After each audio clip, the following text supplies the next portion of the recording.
नमस्कार दोस्तों, सावन का पावन महीना चल रहा है। आज के हमारे इस वीडियो में हम आपके लिए सावन मास के सोमवार की पौराणिक कथा लेकर आए हैं। एक समय की बात है, रामपुर नामक एक नगर में धनी व्यापारी सुरेश दास रहता था। उसके कोई संतान नहीं थी, जिस कारण वह बहुत दुखी रहता था। संतान प्राप्ति के लिए वह हर सोमवार व्रत कर भोलेनाथ की पूजा किया करता था। संध्या के समय मंदिर में जाकर भगवान शिव के आगे घी का दीपक जलाया करता था। उसकी भक्ति देखकर माता पार्वती बहुत प्रसन्न हुई और भोलेनाथ से कहने लगी, हे प्राणनाथ, यह आपका सच्चा भक्त है। कृपा करके इसकी मनोकामना पूरी कर दें। यह सुन भोलेनाथ बोले, पार्वती, पूर्व जन्म के कर्मों के कारण इसके भाग्य में संतान सुख नहीं है। परंतु माता पार्वती नहीं मानी।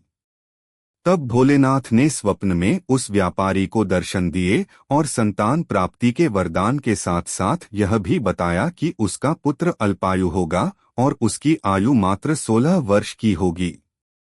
यह सुनकर सुरेश दास प्रसन्न तो हुआ, परंतु साथ ही साथ चिंतित भी हो गया।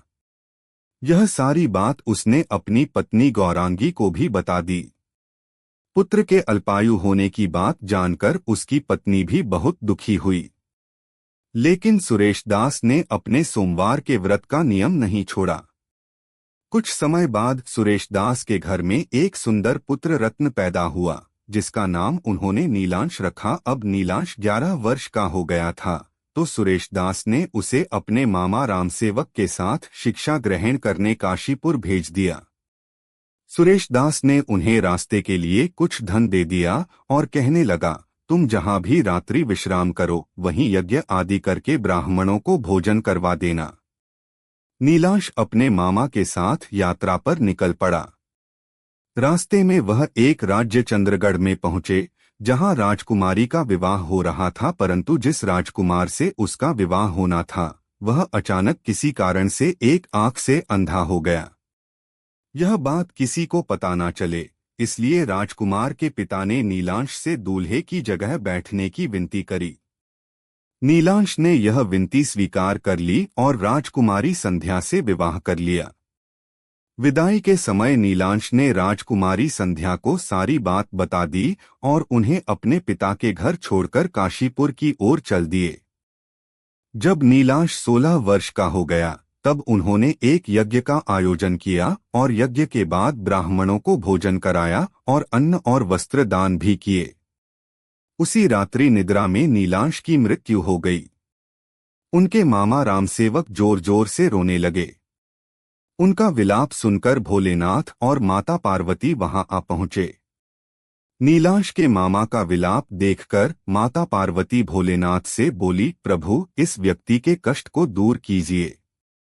तब भोलेनाथ बोले, पार्वती, यह वही व्यापारी का बालक है जिसे 16 वर्ष तक जीवित रहने का वरदान मिला था।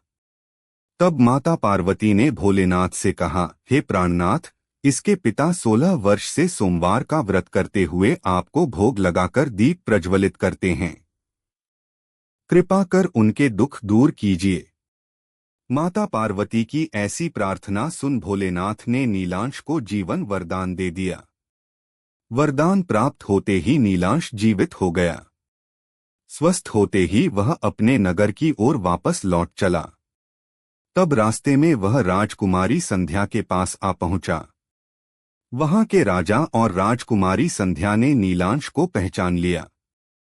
राजा ने राजकुमारी संध्या को नीलांश के साथ उसके घर की ओर विदा किया।